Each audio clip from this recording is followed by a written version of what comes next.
Fala galera, bacana demais aí que a gente chegou na parte final da nossa série, Um Dia na Pele do Administrador Nutanix. Essa parte 3 aqui, a gente vai entender como proteger uma aplicação, como replicar local, remotamente, vai ser bem bacana aí.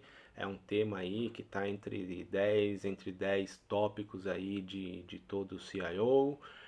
Meu nome é Marlon Menezes, eu sou pré-venda no Tanix e agora o foco vai ser o seguinte: entender como depois da gente ter criado e tornado mais segura a aplicação, como que a gente vai replicar e possibilitar aí uma recuperação da nossa aplicação, né? Para entender isso, a gente tem que ver aí o que aconteceu nos capítulos anteriores. Então, na parte 2 a gente aplicou já na concepção do template, né, uma categoria, e a gente viu que uma vez que eu tenho uma política já criada de microsegmentação, quando a VM nasceu, ela já nasceu segura porque a categoria já estava aplicada, consequentemente a regra já tinha sido aplicado nela também. A gente vai ver que para replicação é exatamente a mesma coisa, a mesma categoria, a gente vai criar políticas de replicação e ter a possibilidade de recuperar a aplicação, seja local ou remotamente, né? E aí, começando a falar, por que eu tenho que replicar, né? Eu tenho que pensar no ambiente de negócio sem parada ou perda de dados. Eu tenho que pensar nessa pirâmide, né? Eu não tenho uma bala de prata, eu tenho um conjunto de estratégias que começa lá na base, que é a proteção dos dados. Eu começo a falar de uma solução de backup, ter um dado em uma mídia separada. Eu começo a falar principalmente do HCI, né, a resiliência do meu cluster, a recuperação e autorremediação. Começo a falar como eu posso tolerar falhas de um componente, de um node, de um disco, seja lá o que for, mas aí no topo eu estou falando como que eu torno o negócio sem parada, que aí sim a implementação de um plano de DR, um conjunto de estratégias para poder recuperar a minha aplicação de acordo com o evento de falha, né? E aí eu tenho que começar a pensar o seguinte: nesse topo eu tenho que fazer algumas perguntas, né? O que eu quero proteger? Essa aplicação que eu quero proteger, quais são as dependências? Eu vou utilizar um ou vários métodos de recuperação. Isso impacta diretamente na tecnologia que você escolheu ou tem em mãos, né? Com que frequência eu vou replicar? É síncrona, assíncrona? É metro? Eu posso tolerar a perda de dados de alguma aplicação? Posso ter um ou vários múltiplos SLAs, né, dependendo do evento que ocorrer. Qual tecnologia eu vou usar? Qual que é o custo disso? Vou ter que aprender uma ferramenta nova? Qual que é o tempo de virada? Como que eu meço isso, né? E aí, para tornar isso muito mais visual, eu queria fazer uma comparação direta com ferramentas de mercado. Eu peguei o exemplo da Dell EMC, porque tinha dois papers públicos, onde ela elenca que para cada necessidade ali que você possa ter, se eu quiser um ativo, se eu quiser um disaster recovery, se eu quiser proteger múltiplos sites, se eu quiser o continuous data protection, poder fazer a recuperação da minha aplicação na linha do tempo, eu tenho que escolher, e não só escolher, né? Licenciar ferramentas diferentes, com telas diferentes e tecnologias diferentes, né? O ativo eu atendo com Strategy Cluster, o Disaster Recovery eu coloquei um asterisco ali, porque o próprio paper fala o seguinte: Metro, Strategy Cluster não é a solução indicada quando você atende, mas não é indicada quando você quer pensar num disaster recovery, porque você quer, na hora de um desastre, ter a orquestração do outro lado. E com Strategy Cluster eu não tenho orquestração, exatamente o que o paper pontua, né? Você vai ter 400 VMs fazendo power on de forma desordenada do outro lado, e até o seu ambiente estar em pé, você perdeu o famoso RTO, tempo de recuperação, né? Por isso você tem que escolher, ou seja, um SRM que faz orquestração, ou um recover point, quando você pensa na recuperação de desastre. O principal motivo da recuperação de desastre é você poder recuperar e não simplesmente ter uma VM replicada do outro lado. Esse paper é bem bacana, eu aconselho aí quem estiver estudando tecnologias poder dar uma olhada aí para poder entender. E aí a comparação direta é entender como a Nutanix trata vários SLAs, né? Primeiro, eu falo da simplicidade do nosso licenciamento. Em vez de eu ter licenciamento para ferramentas distintas, eu tenho um licenciamento que engloba tudo, que é o OS Ultimate.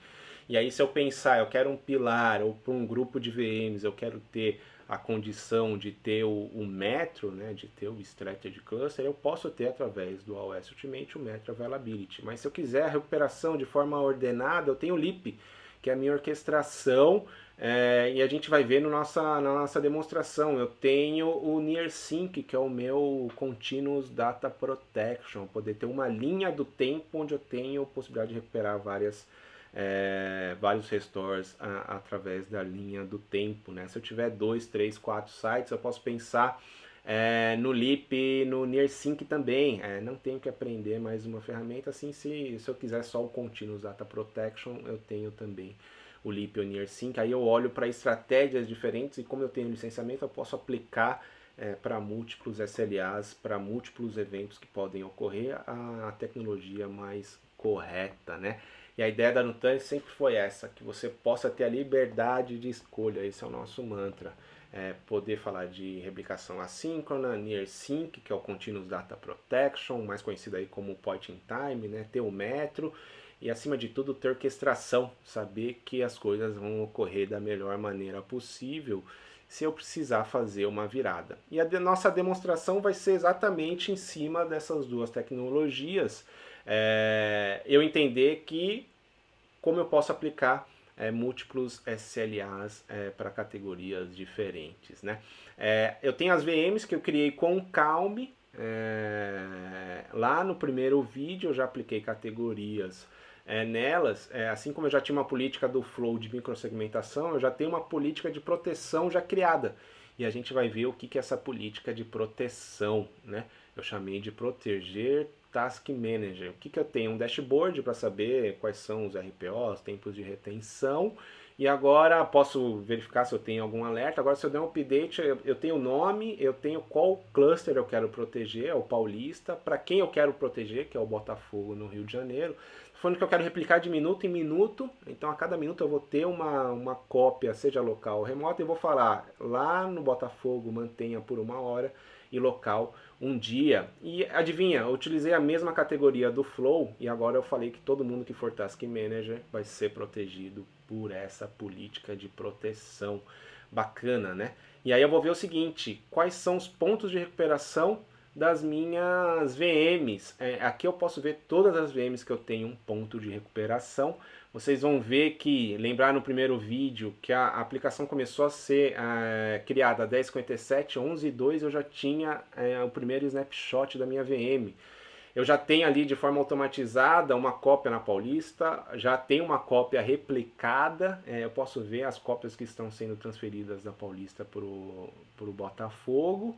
E agora eu tenho o seguinte, eu posso fazer a recuperação no ponto do tempo. Ele fala assim, ó, pick a time, escolha um ponto no tempo. Eu posso navegar como se eu estivesse ali no Netflix, movendo de um lado para o outro, para falar assim, ó, faz o restore no cluster remoto Botafogo desse meu banco de dados para um backup, por exemplo.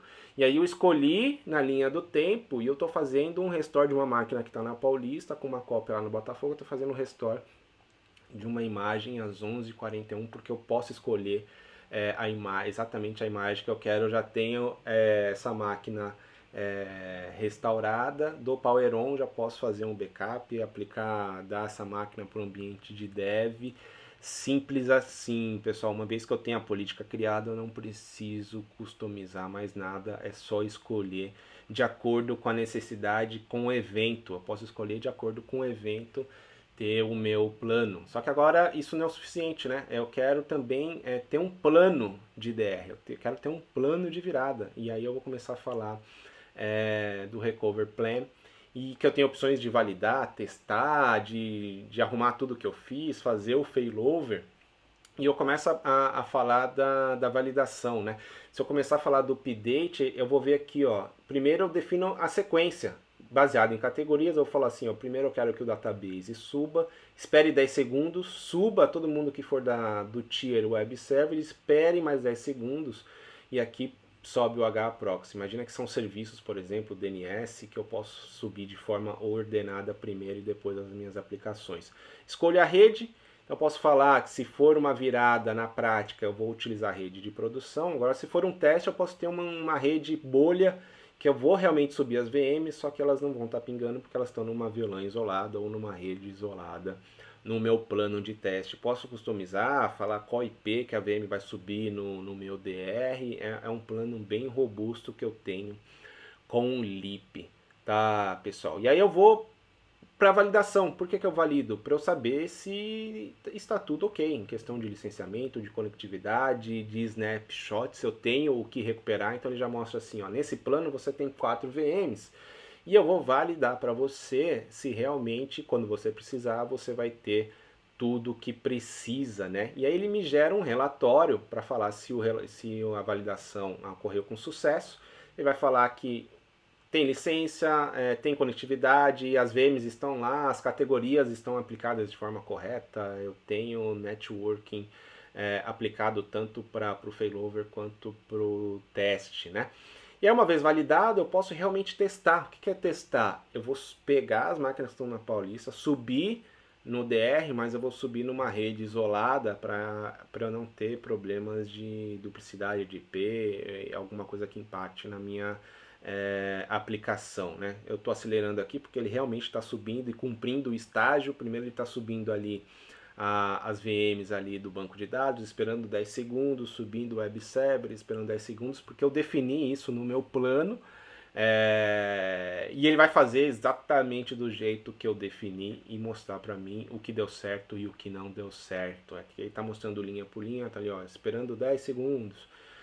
E ele vai dando power on de acordo com meus estágios que eu pré-defini no meu plano de teste, tá, pessoal? Posso ir ali, como ele já deu, o próprio plano já deu o power on, eu posso simplesmente dar um launch console e ver que a minha aplicação, minha VM subiu de forma orquestrada.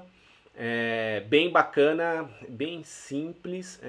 De novo, como eu tenho categorias aplicadas também nas minhas máquinas de teste, pode ver que ele já subiu também no Flow. É importante, mesmo no ambiente de teste, eu tenho um ambiente seguro, porque eu estou aplicando as mesmas regras de segurança da minha aplicação. Acho que isso é algo bem bacana de se entender. Aqui, se eu voltar ali para o meu plano de recuperação, né, pegar o report, ver tudo que aconteceu, vou ver que ele cumpriu todas as etapas, quanto tempo demorou, e aí eu já posso ter uma ideia que se eu realmente precisar fazer uma virada, quanto tempo isso vai levar. Se eu pegar o relatório de teste failover, ele vai me mostrar o que aconteceu em cada estágio, o que deu certo, o que não deu certo, para eu sempre ter ali, imagina que toda sexta eu posso inserir um plano de validação do meu teste de failover e colocar no meu BIA, no meu plano ali de análise, né, de desastres. E aí, como ele realmente subiu essas VMs, eu posso dar o que eu chamo de cleanup test VMs, que ele vai apagar o que ele subiu, né? Eu não preciso mais ter essas VMs, foi realmente só para teste. E agora o próprio plano, o próprio Leap vai fazer a deleção aí para não ficar nenhuma sujeira no meu ambiente. E aí, se eu ver ali, ele também vai levar um certinho tempo ali para poder fazer a deleção de todas as VMs, mas eu vou ver que o teste está ocorrendo da maneira que eu pedi. Se eu voltar lá no meu cluster Botafogo, meu cluster DR, eu vou ver que as máquinas de dev ali foram apagadas de forma automatizada, não fico consumindo recurso à toa no meu cluster. Agora, finalmente, eu posso ter o botão de failover, né? Eu posso fazer viradas planejadas ou viradas não planejadas. Tudo depende do evento, de novo. Eu dou a estratégia para o evento certo e na hora que eu precisar realmente virar, eu vou falar o seguinte, quero fazer uma virada não planejada porque eu perdi o meu site São Paulo. Vou lá, peço para ele fazer uma virada não planejada e ele realmente vai subir as VMs na minha rede de produção e a minha aplicação vai levar o tempo que eu vi ali no meu teste de validação para subir, né?